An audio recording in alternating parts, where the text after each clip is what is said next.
కన్యా రాశి వారికి వారంలో శుభ ఫలితాలు ఎలా ఉన్నాయండి? ఇక్కడ అశుభానికి అవకాశం ఎక్కువ ఉంది. 7 గ్రహాలే వ్యతిరేకంగా ఉన్నాయి, 2 గ్రహాలే సహకరిస్తున్నాయి. ముఖ్యంగా శుక్రుడు 8వ రాశిలో, 6వ రాశిలో కేతువు, వీరిద్దరే సహకారాన్ని అందిస్తున్నారు. ముఖ్య కార్యాల్లో శ్రద్ధ పెంచండి, పని భారం పెరుగుతుంది. అలసట చెందకుండా ధైర్యంగా ముందుగానే సరైన నిర్ణయం తీసుకుని దానికి అనుగుణంగానే పని చేయండి. ఉద్యోగ వ్యాపారాల్లో ఒత్తిడి ఉన్నది, భాగ్యాన్ని పొందే యోగం ఉన్నది, దానికి తగిన ప్రయత్నం ఉండాలి. చైతన్యవంతంగా ఆలోచించండి. దూరమైన బంధాలు తిరిగి మరలా దగ్గరవుతాయి.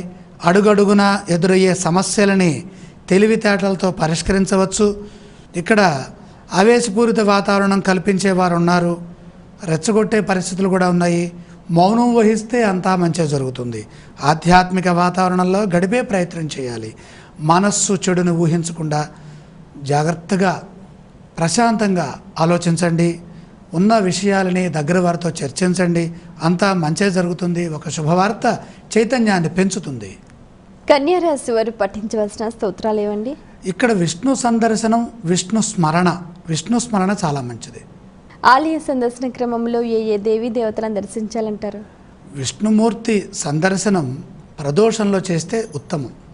ఈ రాశి వారు చేయవలసిన దానాలు ఇవ్వండి. ఇక్కడ ప్రధానంగా 9వ రాశిలో బుధగ్రహ దోషం ఉన్నది. ఇది బుద్ధి బలానికి సంకేతం. చేస్తున్న పనుల మధ్యలోనే ఆపేసే ప్రయత్నం జరగకుండా ఉండాలి అంటే బుధప్రీతిగా పెసలు దానం చేయండి.